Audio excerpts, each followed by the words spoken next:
Bonjour à tout le monde, et surtout pour ceux qui nous regardent sur YouTube. Donc, je suis hyper heureuse de commencer avec ce nouveau format des podcasts, interviews. En vrai, je ne sais pas trop comment l'appeler. Mais en tout cas, pourquoi je fais ça? Tout simplement parce que la création des contenus demande énormément d'inspiration. Donc, moi, je me suis dit, comment trouver finalement de l'inspiration pour la création de contenu? Allez, aller à la rencontre, rencontrer des gens. Donc, j'ai voulu, avec ces podcasts, interviews ou vidéos, enfin bref, rencontrer tous les pros de la parentalité, de la périnatalité, maternité, éducation et tout ça, pour pouvoir m'inspirer, pour connaître davantage la réalité du terrain, mieux connaître aussi ma cible, mais surtout pour vous inspirer, parce que je suis sûre que du coup, ce live, il y a beaucoup des pros de la parentalité et tout cet univers-là qui vont le regarder, s'inspirer des bêtises, de son trajectoire et aussi des mamans, je l'espère, qui vont être touchées par son témoignage. Donc aujourd'hui, je suis avec Betty, coach parental. Donc je te laisse te présenter, Betty. Si ton enfant te demandait, maman, quel est ton travail? Tu répondrais quoi finalement? Un enfant, faut toujours simplifier les choses. Donc forcément, on va un peu plus à l'essentiel et souvent, je pars de nous parce que ça leur parle un peu plus. Donc par exemple, c'est quelque chose que je pourrais leur dire, c'est j'accompagne les parents, tu vois, qui sont un peu perdus avec leurs enfants, qui crient peut-être beaucoup à apaiser le quotidien et à faire en sorte que ça se passe mieux. Et comme nous à la maison, tu vois, il n'y a pas de punition, il n'y a pas de, voilà, on n'utilise pas tous ces outils-là. C'est vrai que la première fois, quand j'ai dit, tu sais, il y a des parents qui punissent leurs enfants parce qu'ils savent plus comment faire, et elle m'a dit, mais c'est quoi une punition? Ah, Ah, et du coup, là, tu vois, je me suis rendu compte qu'il y avait le truc un peu à l'envers, de dire, ben mince, ils savent pas ce que c'est une punition parce qu'ils l'ont pas expérimenté. ouais, c'est Forcément, vrai. ils l'ont jamais eu. Donc, Mm. on m'a jamais dit, t'es puni, va dans ta chambre, ou des choses comme ça. Donc, voilà, vachement simplifié. Donc, bah, moi, j'accompagne les parents à avoir un quotidien plus serein, plus apaisé avec leurs enfants, mais aussi avec eux-mêmes, parce que tout part de soi quand on est parent. Et Mhm. puis, je suis aussi éducatrice Montessori, donc c'est des outils que j'utilise. Et Maria Montessori m'a énormément inspirée dans mon parcours avec mes enfants. Yes. Tu accompagnes du coup les parents, mais dans la réalité, tu accompagnes plutôt des mamans ou plutôt des papas? Alors, dans la réalité, c'est surtout les mamans. Ouais, Franchement, c'est surtout les j'ai pas mamans qui envie viennent te voir. d'exclure les papas. Enfin, une fois, il y a un papa qui m'a dit, tu parles toujours des mamans, mais nous, alors, et oui, mais on vous adore, les papas. Mais la réalité des choses aussi, c'est que sur mon compte Instagram, quand je vais voir, c'est 95% de mamans et un D'accord. tout petit pourcentage de papas. Donc, forcément, les papas sont toujours les bienvenus, mais c'est vrai que c'est tout le temps les mamans qui viennent pour demander vraiment de l'aide. Ok. Moi, je sais que toi, tu as une vie assez, un peu folâtre. Folâtre, je ne sais pas si c'est le mot, mais en tout cas, je sais que on avait vachement connecté parce que il y a eu l'instruction en famille qu'on avait Oui. en commun. Il y avait les voyages aussi. Montessori, parce que pour ceux qui ne savent pas, je suis aussi éducatrice Montessori à la base. Mm. Euh, Tu peux nous raconter un peu ce parcours de fou? Qu'est-ce qui t'a amené finalement à être coach parental et cet univers en gros qui t'englobe, toi, en tant que coach Mm. parental? Alors déjà, moi quand j'étais plus petite, ça remonte à loin, hein, cette histoire, je voulais aider les enfants. Je savais pas ce que je voulais faire comme métier, mais je voulais aider les enfants. Donc je disais, bah, peut-être nous, tu vois, des petites choses comme ça pour être à leur contact. Et en grandissant, j'ai fait un master en psychologie, toujours avec ce truc d'accompagner les enfants. Et en gros, il y avait ce truc que déjà je disais, mais comment on peut être un adulte bien et solide quand déjà quand on est enfant on souffre? C'est pas possible. Donc c'est bancal, c'est compliqué. Donc moi je disais, je veux eux les accompagner, je veux être là pour eux, pour qu'ils aient cette base solide, pour prendre en gros à la source, en gros, et puis leur offrir aussi la possibilité d'avoir une belle enfance, parce que c'est important, on se construit tous sur notre enfance, et en dehors de la construction d'un adulte solide, moi ça me brise le cœur de voir qu'il y a des enfants qui souffrent, qui sont pas heureux, pas épanouis. Alors oui, il y a des enfants qui des fois souffrent un peu, mais je vois aussi, tu vois, dans des pays en guerre et tout, moi, c'est horrible pour moi de penser à eux, de penser à tout ce qui se passe pour eux. Mais voilà, donc à mon niveau, j'avais envie d'être là pour les enfants. Moi, j'ai eu un parcours aussi où j'ai un peu souffert quand j'étais petite parce que j'ai eu des problèmes de santé et j'ai vu l'impact que ça a eu sur moi, sur mon développement, sur mes besoins, sur ma confiance en moi, sur plein de choses. Et du coup, ben, j'ai été accompagnée par les psychologues, par beaucoup de monde. et ça m'a aidé aussi à avancer. Donc moi, je voulais être là pour les enfants. Puis en grandissant, donc j'ai fait mon master de psychologie. J'ai un master 1 aujourd'hui et je suis devenue maman ensuite.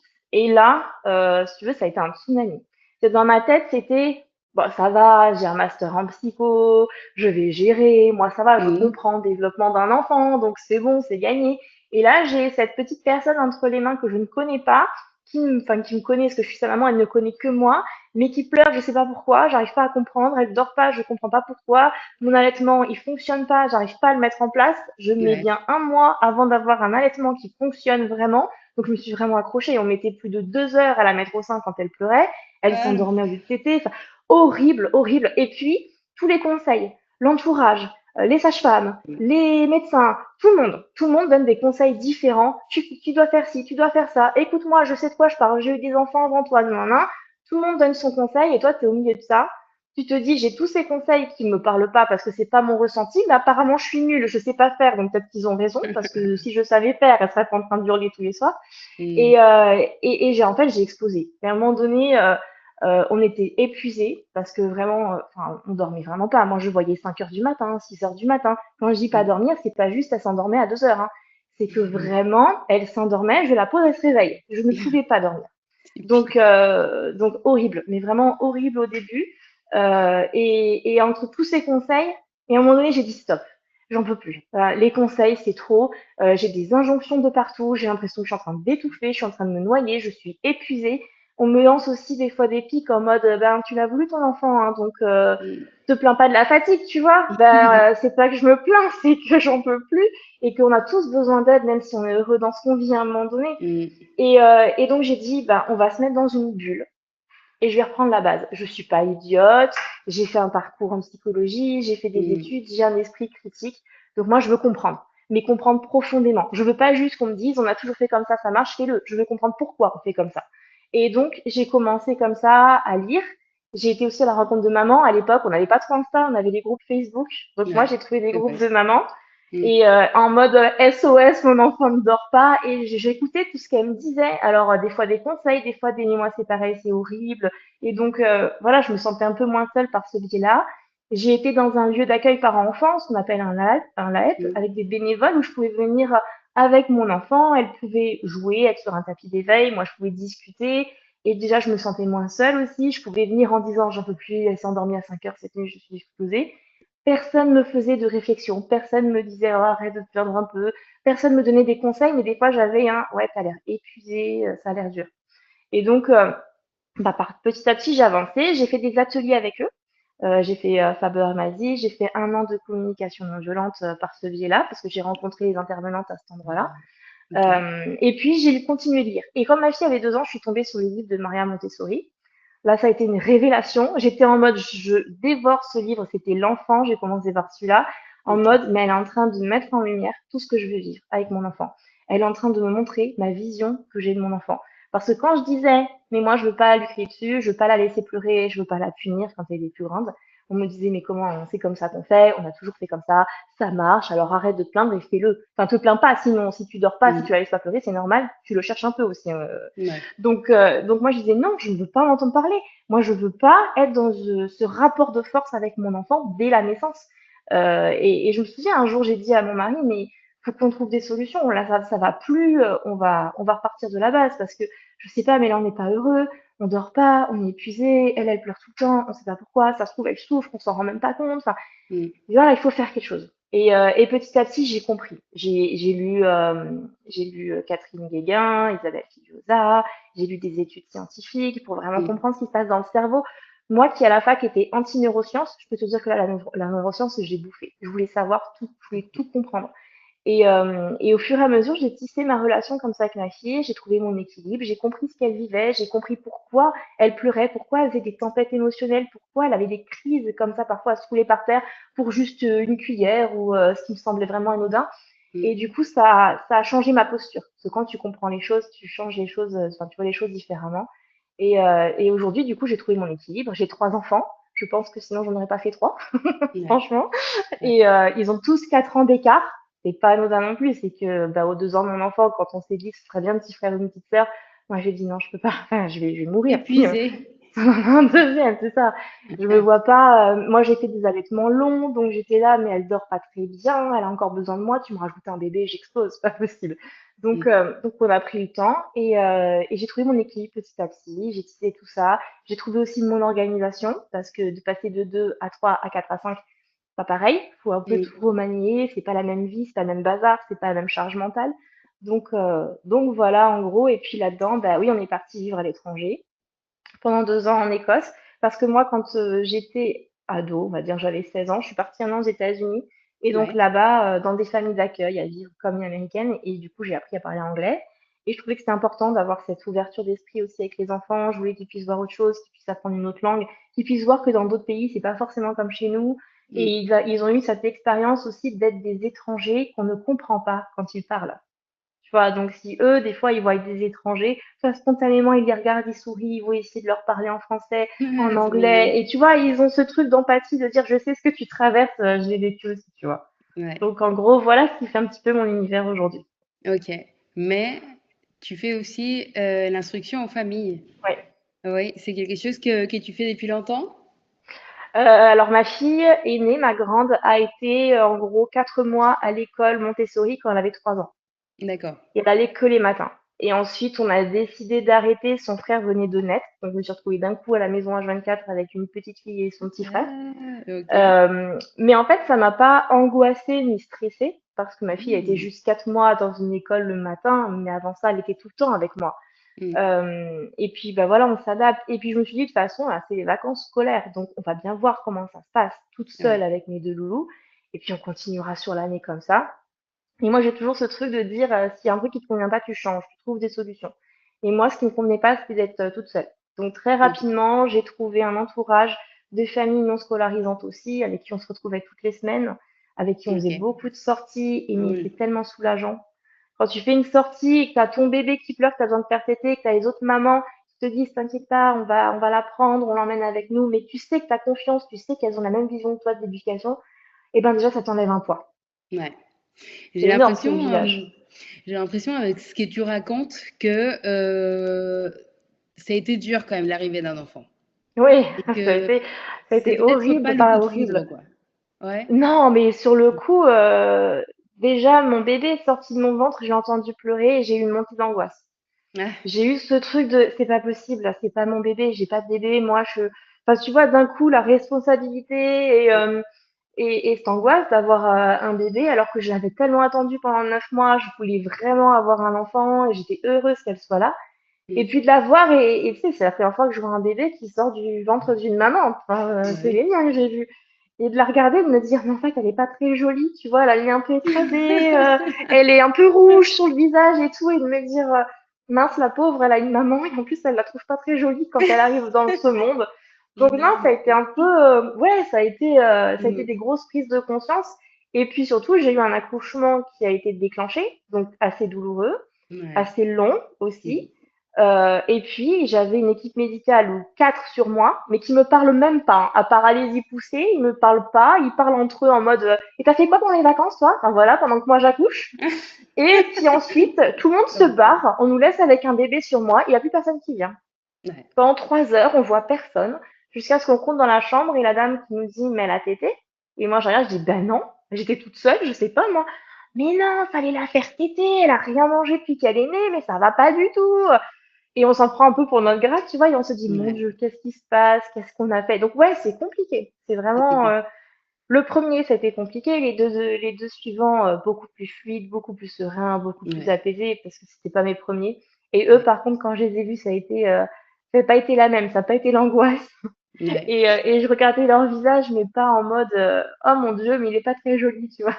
C'était en mode, je suis contente de te rencontrer, enfin je te vois, enfin voilà Ouais. quoi. Et j'ai l'impression, ce que tu dis aussi, c'est que bah, du coup, il n'y a pas eu ce coup de foudre, comme beaucoup peuvent le penser, qui se Non, passera. Tu sais, non. on idéalise beaucoup l'arrivée Ouais. d'un enfant. Et aussi, j'ai l'impression que du coup, bah, cette découverte de la réalité finalement de la maternité, Mmh. qui n'est pas moche, mais qui du coup, c'est pas quelque chose dont on a l'habitude de vivre Non. quand on n'a pas Mmh. d'enfant, peut être brutale et ça t'a pris du temps à Mmh. trouver ta place, Tu Ouais, m'as dit que tu as commencé à regarder, enfin, à lire des livres, tu as commencé à ouais. étudier Mm. comment ça se passe dans le cerveau de l'enfant et tout. Pourquoi pas avoir pris une coach parentale? Est-ce que tu connaissais à ce moment-là le soutien? C'était peut-être une Non, autre non, non. époque où en fait ça n'existait Mais pas? oui, c'était Hmm, il y a 11 ans maintenant, il n'y avait pas d'accompagnant dans la parentalité comme on peut avoir un choix énorme aujourd'hui. Moi, j'ai demandé de l'aide à ma sage-femme et à ouais, mon pédiatre ouais. parce qu'il n'y avait pas vraiment autre chose. Et après, à Celaep, ce lieu d'accueil par enfants, où j'ai trouvé des ressources à ce niveau-là.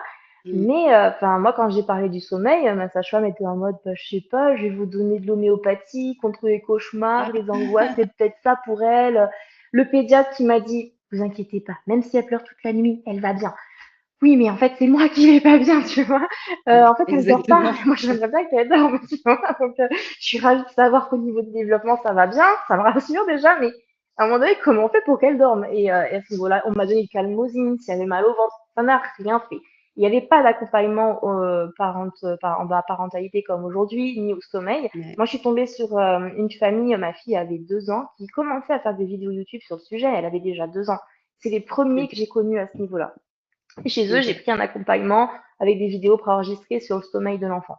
Voilà, ok. ça a été le seul truc, mais c'était pas un accompagnement où j'avais des échanges, où je pouvais parler de ma situation propre. Si tu veux, c'était une formation avec des vidéos préenregistrées, voilà, sur le sommeil de l'enfant. Ouais. Donc, voilà.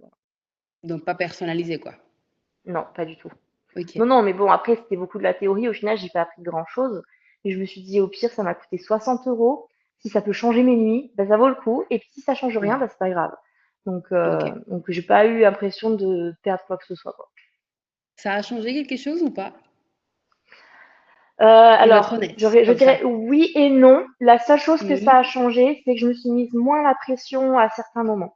Tu sais, quand tu Ok. vas, enfin, moi, mes modèles, ça a été, ben, j'avais des amis qui ont été parents avant moi. J'ai eu un cousin qui a été parent avant moi. Et Ok. alors mes amis, ils avaient une chance énorme, c'est que leur bébé, en rentrant à la maternité, ils le posaient dans son lit, il pleurait pas, il dormait, hein. Voilà. Donc moi j'ai vu ça, je me suis dit: «Bah, ça va, un bébé ça pleure, enfin ça mange et ça dort. Enfin, Ouais, easy». Sauf que moi j'avais pas la notice, visiblement ça a pas marché pour moi. Donc heu, ouais. donc du coup, voilà, j'étais un peu dans l'incompréhension et aussi je voyais tout le monde qui allait chez bah, soit chez moi, soit dans la famille, avec le lit parapluie et il est 19 h et il faut le mettre au lit et il faut qu'il s'endorme. Mais moi, tout simplement, je faisais pareil. Sauf que je passais ma soirée chez mes amis ou dans ma famille à endormir mon bébé qui dormait pas. Et une fois qu'elle dormait enfin un peu dans son lit, je me disais enfin, je vais profiter, je vais aller prendre un petit café avec tout le monde. Et ben non, en fait, il est tard, on va rentrer. Voilà. Et donc, Ouais. je me souviens dans cette vidéo, elle a dit arrêtez de vous prendre la tête, profitez de votre soirée. Et s'ils veulent pas dormir, c'est pas grave, vous les gardez sur vous, ils dormiront sur vous au pire.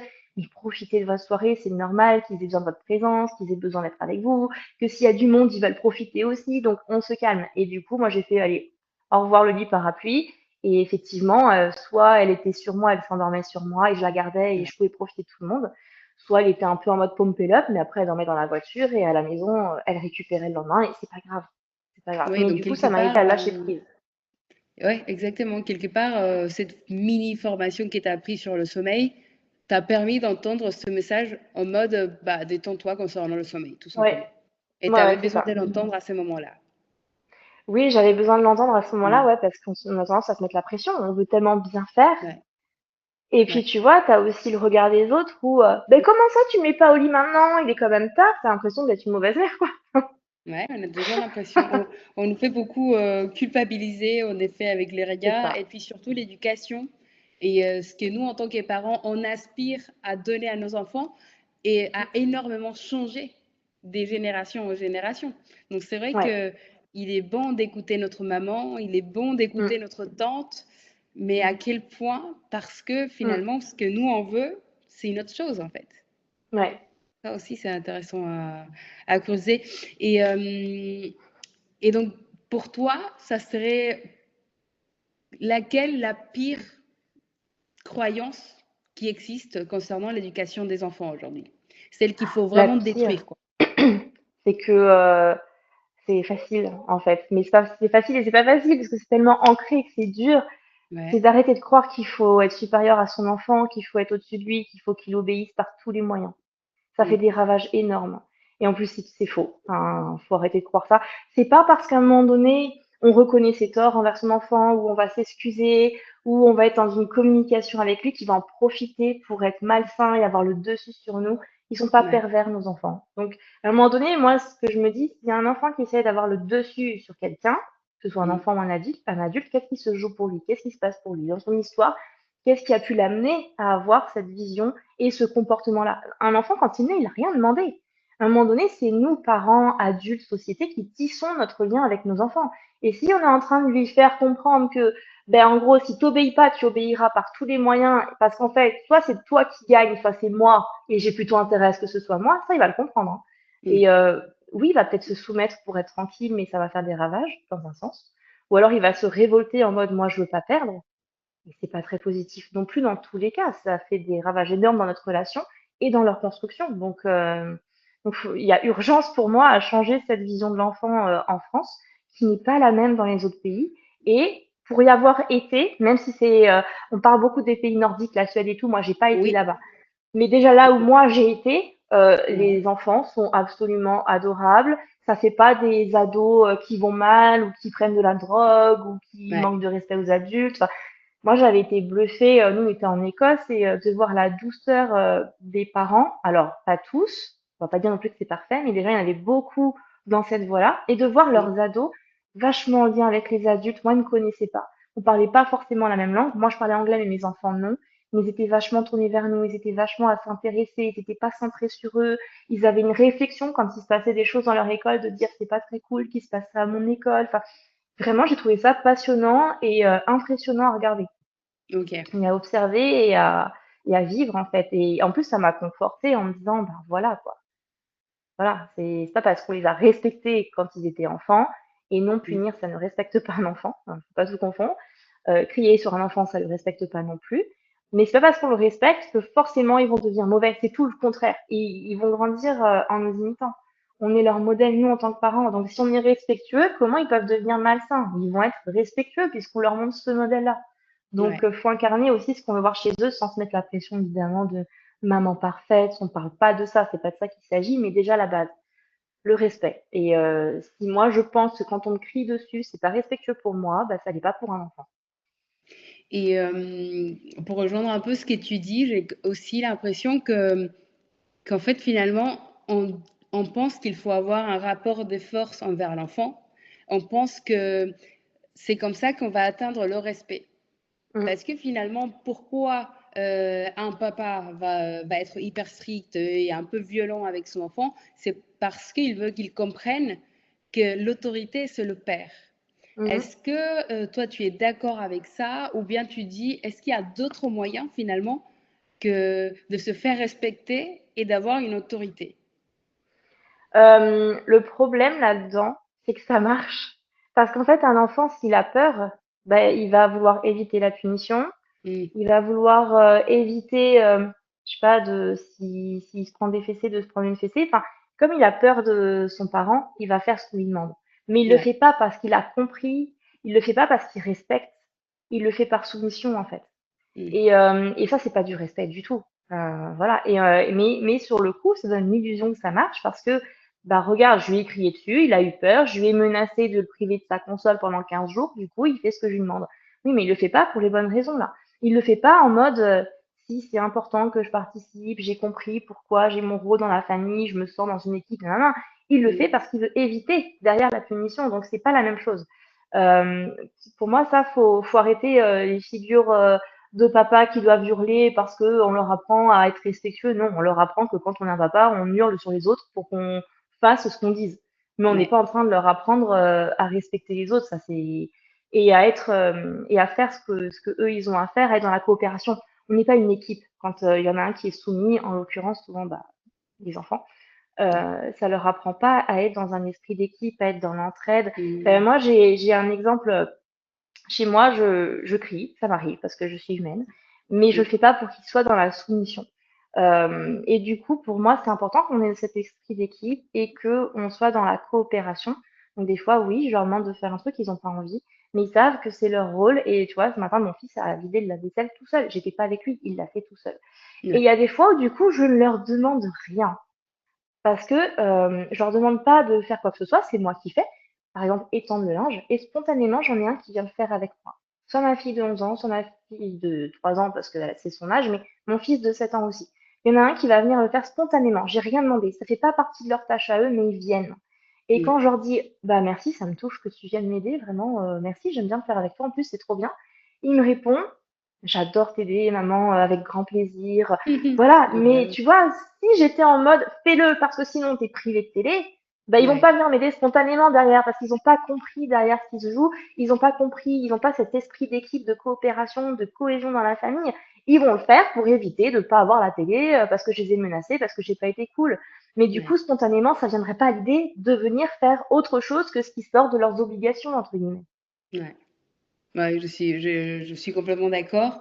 Et puis surtout, on est un peu dans une époque où c'est génial, les gens acceptent qu'ils ont besoin d'aide. Où en fait, Mm, j'ai l'impression que notre génération à nous, on découvre la beauté du développement personnel et qu'on veut offrir aussi l'opportunité à nos enfants de mm, pouvoir se développer depuis tout petit, pour mm. qu'ils n'aient pas à payer des thérapies à 30 ans. Ouais. Et je C'est un pense peu ça, que, ouais. ouais, c'est un peu ça, non? C'est Ouais. qu'en fait, notre but ultime en tant que parents de notre époque, c'est de se dire, moi, ça m'écoute cher ma thérapie, mon coach en perso, c'est trop cher, je vais quand même déjà profiter de l'enfance de mon enfant, guérir grâce à ça aussi mon enfant intérieur à moi, et aussi, eh ben, c'est gagnant-gagnant parce qu'en fait, il sera grand, il sera quelqu'un de bien construit, il sera stable, et ben, du coup, on aura une belle relation et tout Ouais, carrément. l'investissement en temps que j'ai eu, et ben, en Mm. fait, ça se payera Ouais. émotionnellement après aussi, quoi. C'est que Oui. il y a cette envie de passer du temps avec nos enfants aussi quand ils seront Mm, grands, mm. quoi. Du temps Ben valeur, oui, et c'est en même temps, c'est ça qui est compliqué aujourd'hui pour les parents, c'est que grâce à toutes les dernières découvertes, parce qu'on a, ça mmh, évolue tout le temps au niveau scientifique, on ouais, a tout le temps des nouvelles méthodes pour découvrir, on se rend compte de l'impact de l'enfance sur l'adulte, sur la personne en devenir, etc. Et on comprend les ravages que ça fait. On le comprend aussi parce que beaucoup d'entre nous l'avons expérimenté et que on veut pas ça pour nos enfants. Donc on est ouais, un peu des personnes, on est en train de se réveiller en mmh, mode bah, reproduire ce que j'ai vécu, c'est peut-être pas une bonne idée, ça m'a pas forcément fait du bien. J'ai des lourds bagages là que je traîne et je me rends compte parce que effectivement il y a beaucoup en ce moment de travail d'introspection, il y a beaucoup de je veux être bien dans ma vie, il y a tout ça qui est en train de se passer aujourd'hui. Et du coup, on veut pas que nos enfants lisent nos blessures, nos souffrances à traîner plus tard et on voit que ça prend vraiment du temps à déconstruire. On prend vraiment du temps, entre guillemets, à se réparer et on veut pas ça pour nos enfants. Le ouais, problème, c'est que comme on est un peu cette population de changement, on est un peu en train de réinventer ce qu'on n'a jamais connu. On ouais, n'a pas été élevé comme ça. Enfin, moi, j'ai eu des punitions, comme beaucoup de personnes. Il y en a qui ont eu bien pire que moi. On peut parler même de maltraitance, mais ouais, qui étaient perçues comme normales. On était un bon papa quand on donnait une fessée à son enfant. ouais, Voilà. Et aujourd'hui, on est en train de déconstruire tout ça. Et moi, je l'ai vécu avec ma fille quand elle était petite, ma première, de dire, OK, donc là, elle veut pas faire ce que je lui demande. Donc, je ne veux pas la punir, je ne veux pas lui crier dessus. Et elle veut pas faire ce que je lui demande. Mais du coup, je fais comment? Parce que bah je ouais, sais pas.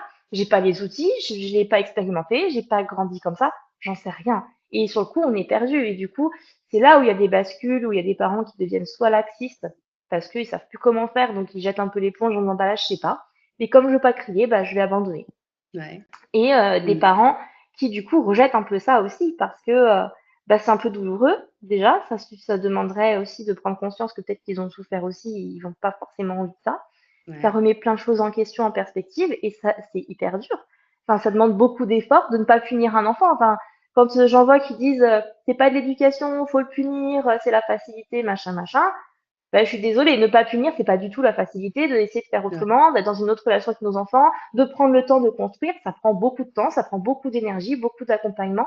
Mais sur le long terme, oui, c'est là où ça va être gagnant, dans le développement de notre enfant, dans son devenir, dans sa vie d'adulte, dans notre relation avec lui, mais aussi de comment lui se sent avec lui-même, son estime de lui, sa confiance en lui, son image de lui.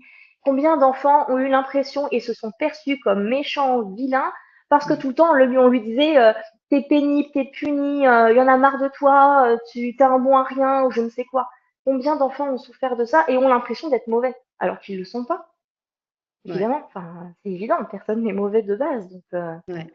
Ouais, je suis d'accord. On est une génération qui se rend compte et que bah, du coup, on est mm, un peu seul parce qu'on n'a pas de c'est repères ça. On est en train Mm. d'essayer aussi d'apprendre les méthodes. Bon, on a commencé avant, hein, Maria Montessori, elle a commencé comme ça Oui. aussi.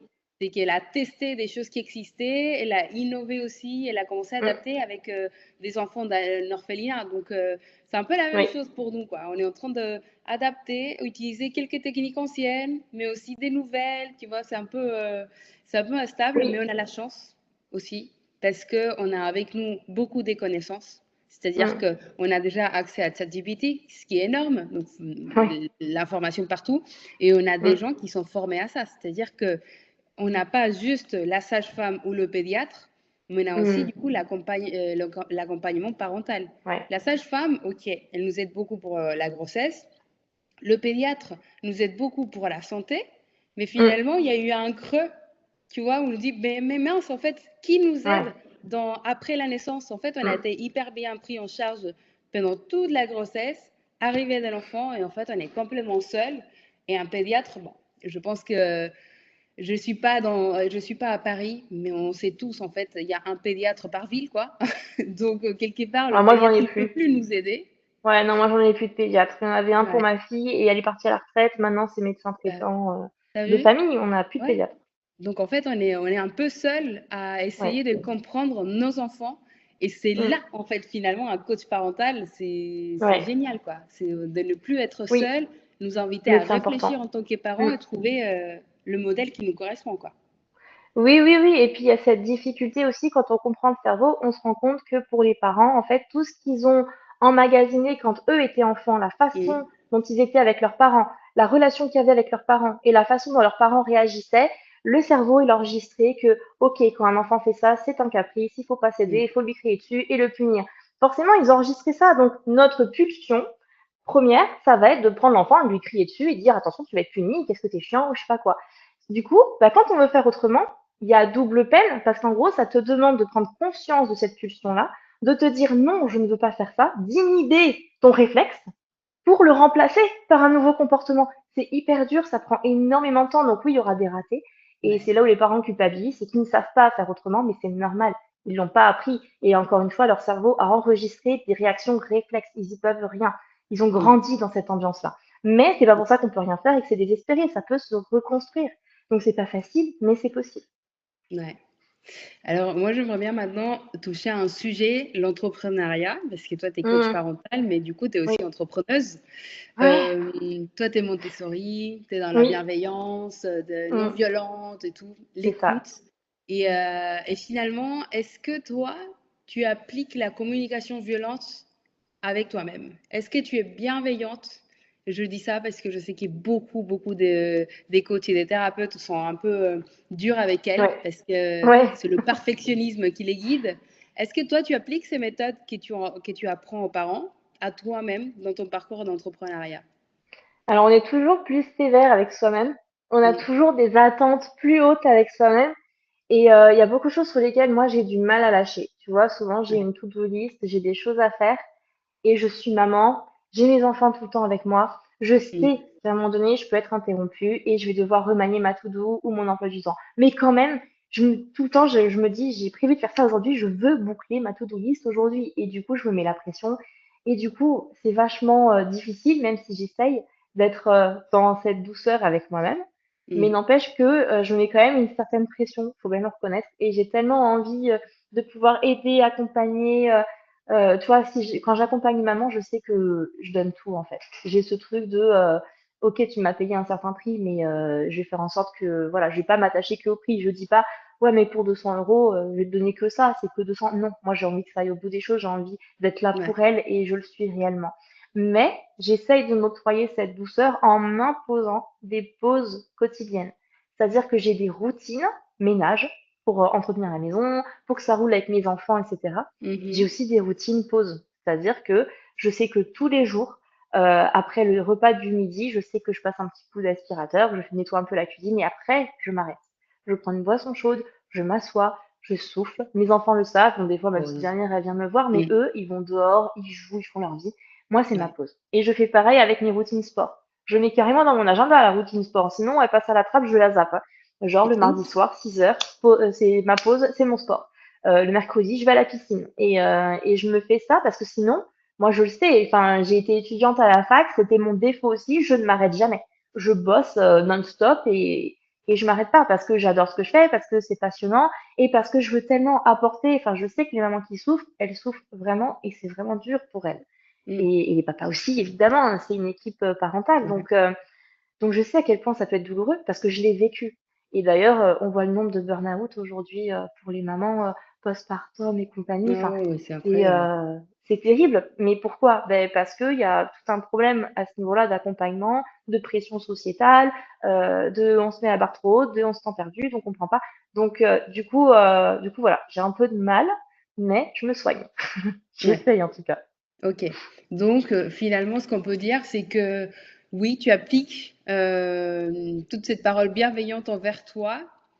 Tu dirais que quel est ton plus gros défaut finalement, autre que trop travailler? Le plus gros défaut finalement que dans ton parcours d'entrepreneuriat, enfin, te limite un peu, quoi. Je pense que parfois, tu vois, j'ai ce truc de toujours tout vouloir comprendre. Mm. Avec les enfants, avec l'être humain, mais avec tout. Enfin, si tu veux, moi, j'ai envie de décortiquer Instagram pour comprendre vraiment comment ça fonctionne. Je me suis pris la tête avec ça pendant des mois.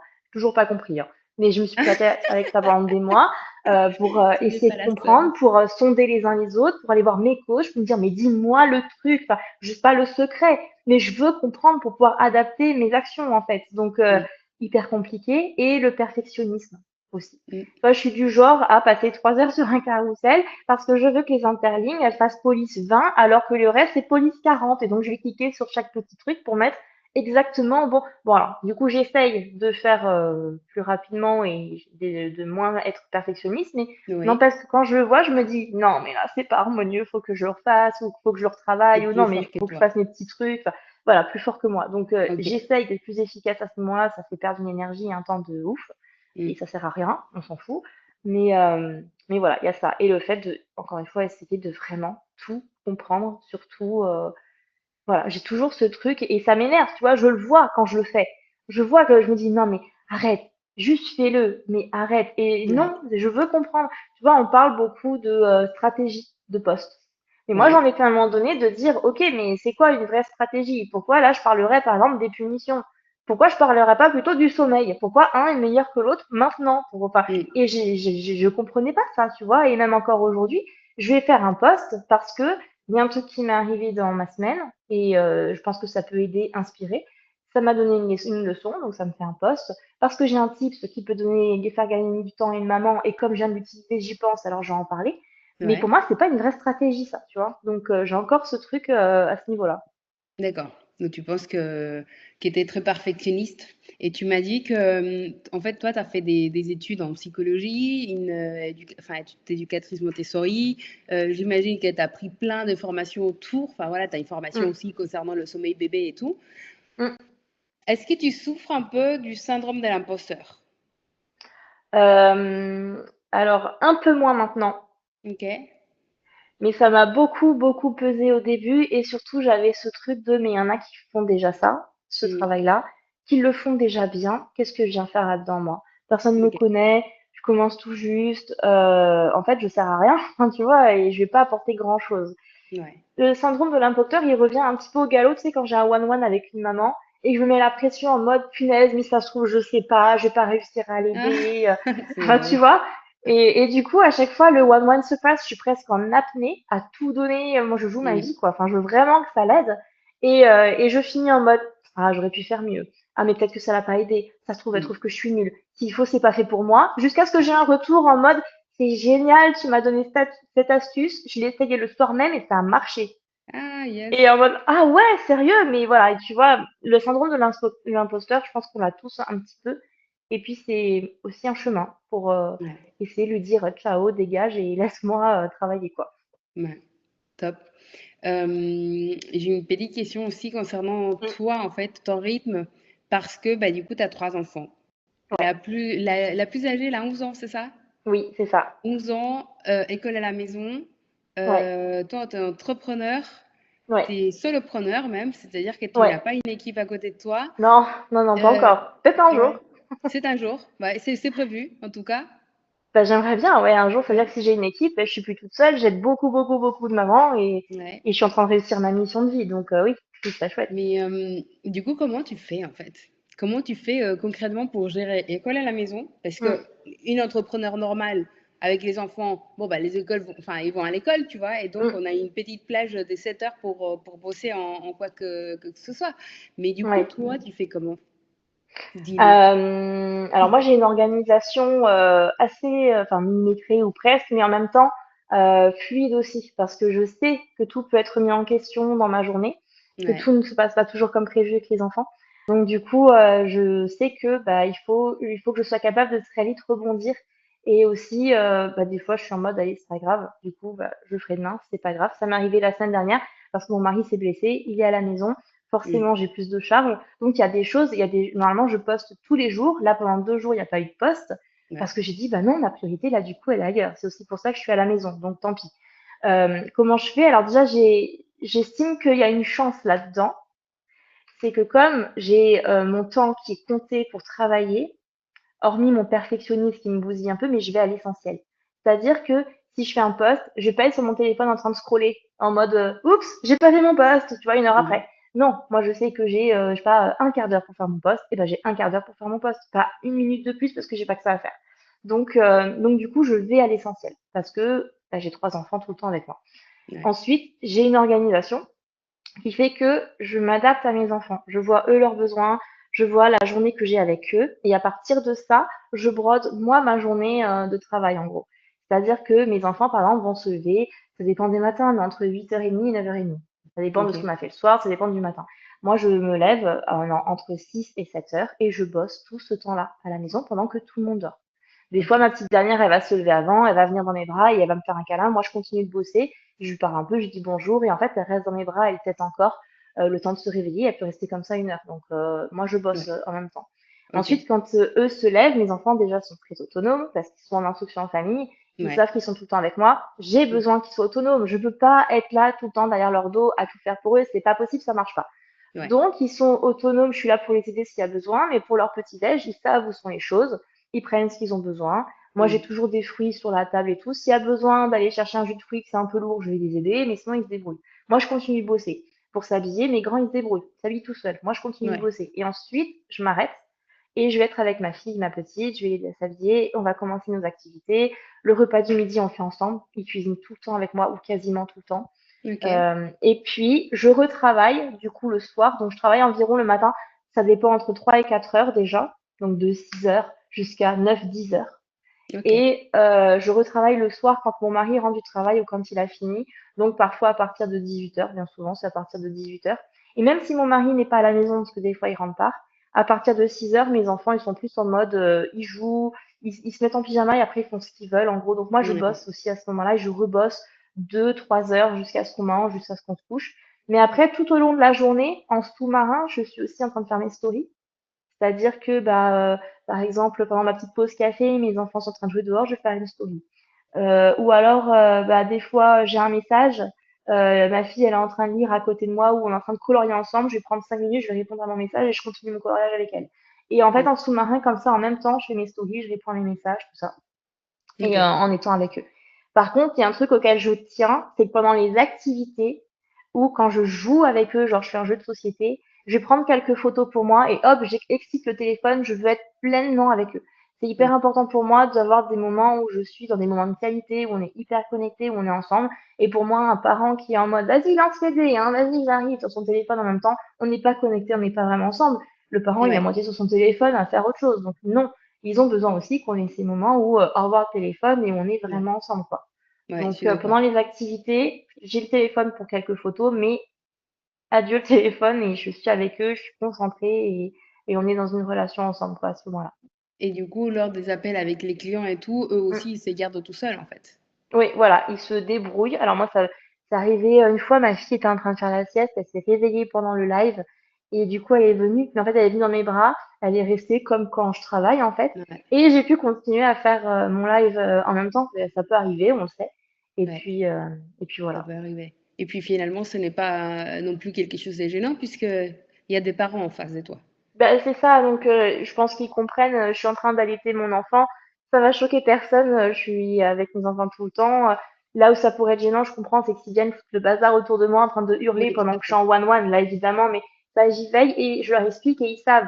Ils savent pourquoi, ils savent ce que je fais. Après, c'est sûr que moi, je vais pas enchaîner 6 heures de one-one dans une journée. C'est Ouais, pas possible pour moi. Je vais ouais, avoir 1 heure sur une journée et terminé. Ça va être mon maximum. Et après, je vais être avec mes enfants.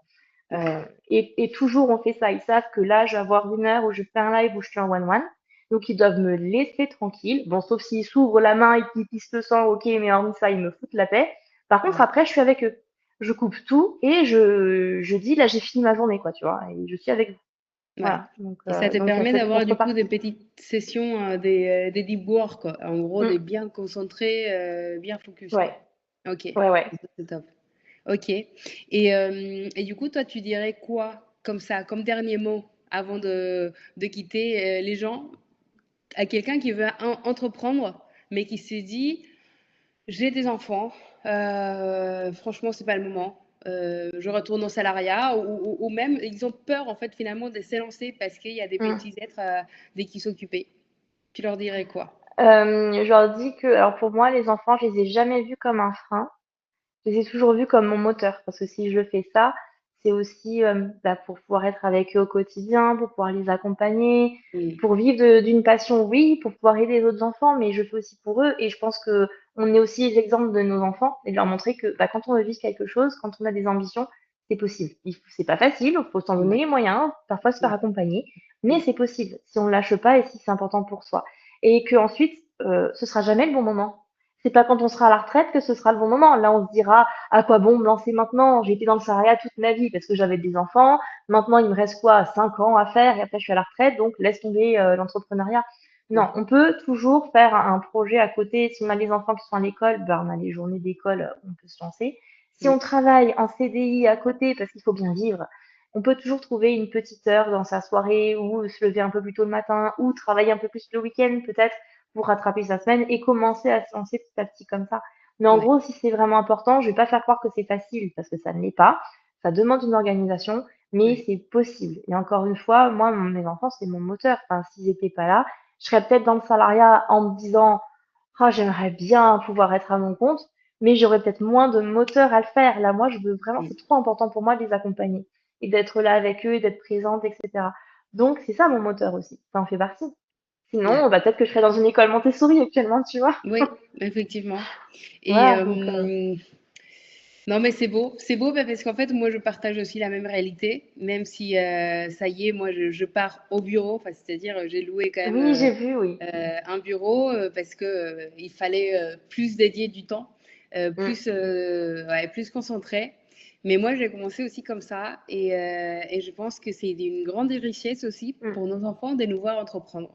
c'est Ça, je ça. pense qu'on le minimalise, c'est-à-dire que Ouais. on est inquiet pour leur développement, mais aussi le fait de leur dire, bah, écoutez, en fait, vous voyez comme je travaille depuis Mmh, un peu partout, là où on veut, vous aussi, vous allez pouvoir le faire. Et ça, c'est une richesse, en fait, oui. de Oui, on voir peut ça. choisir sa vie. Et moi, je Mm, pense que les enfants, la plus grande des richesses qu'on peut leur donner, alors je suis pas pour prôner l'IEF, pas du tout, c'est pas l'idée, mais mm, ils vivent avec les parents et quand ils font partie prenante de la famille, de notre vie de famille, c'est là où c'est hyper riche. On voit ouais, des pays où les gens, ils vivent vraiment un petit peu en clan et les enfants, ils sont là pour faire à manger, ils sont là pour aller faire des cueillettes, ils sont là pour ouais, faire du ménage, ils sont là tout le temps.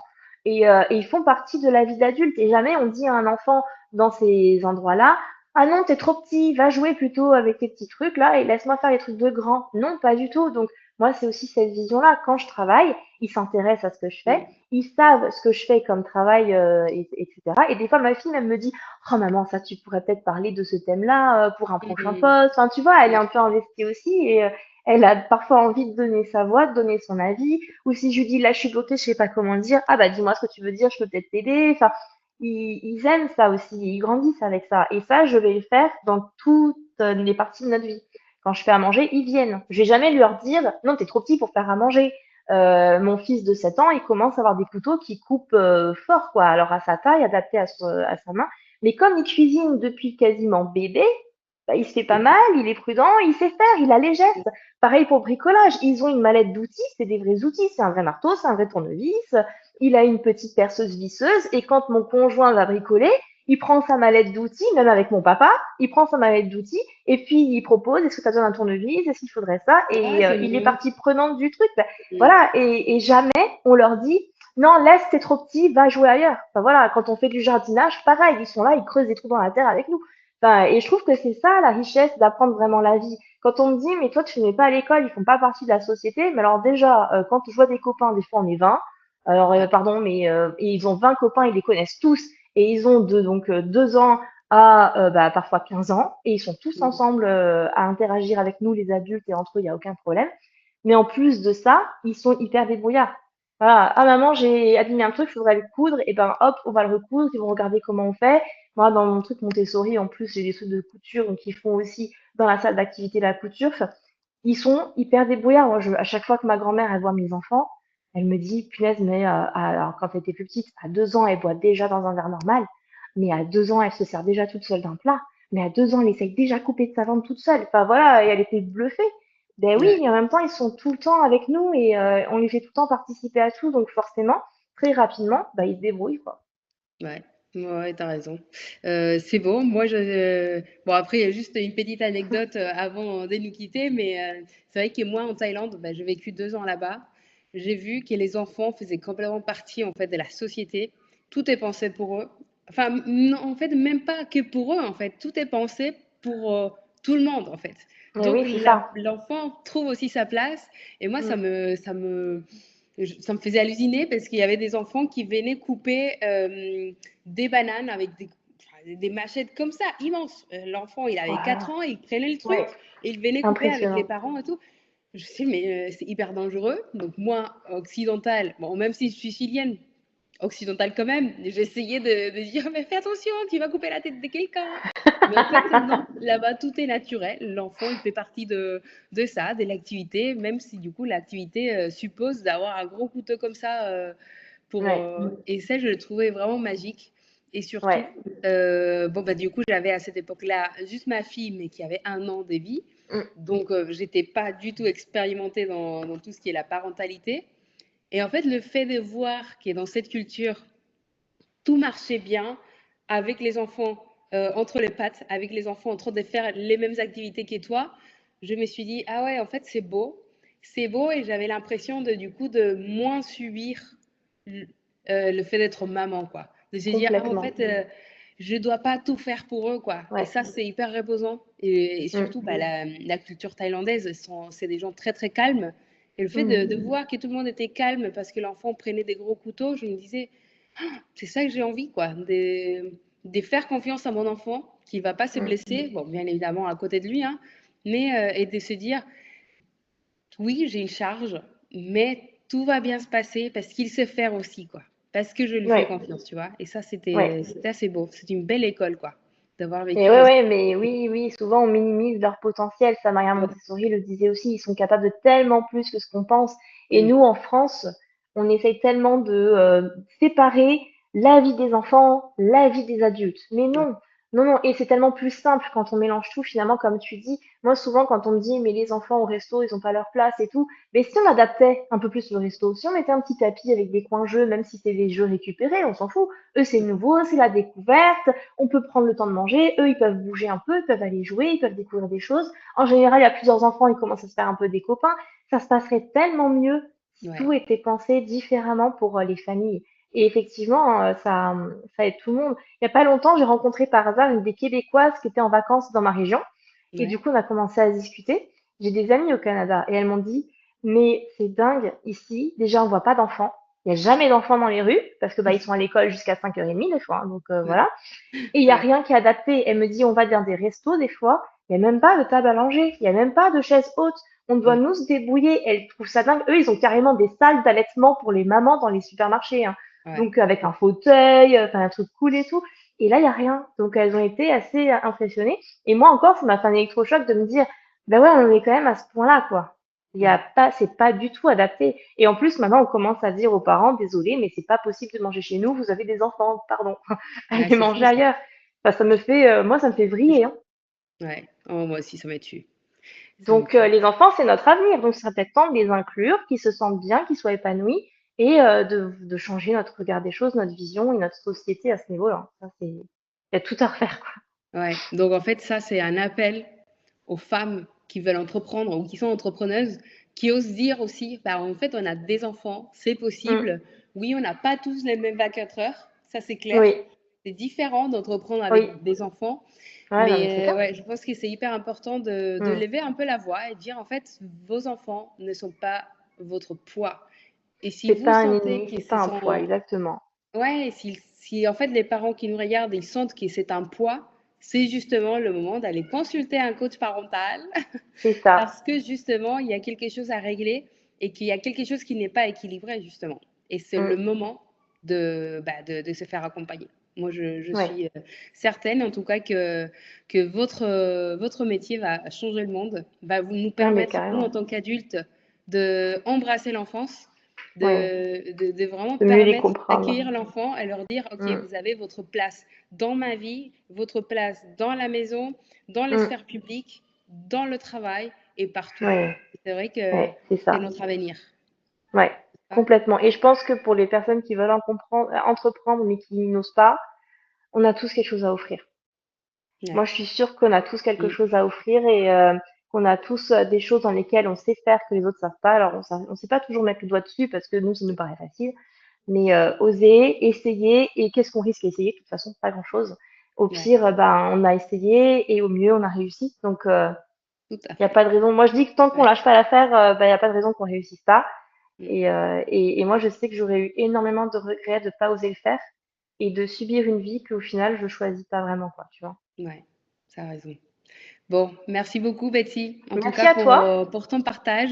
Merci J'espère que tout beaucoup le à monde toi. aura plein de questions à te poser. Je vais mettre dans la description ton compte Instagram, comme ça les gens qui se sont identifiés par ton histoire, par la façon dont tu vois aussi l'enfant, Mm. pourront te contacter directement avec toi Betty. Et n'hésitez pas à nous dire en commentaire si vous voulez voir d'autres types de coachs parentaux, si vous voulez que j'invite, pourquoi pas, Caroline Goldman à Bon parler courage. d'éducation, Elle va pas vous dire la même chose au sujet de on l'enfance, hein. verra, on peut faire débat. Voilà, merci beaucoup Ça à tous marche. de nous avoir vus et à la prochaine. Merci beaucoup à toi et à bientôt.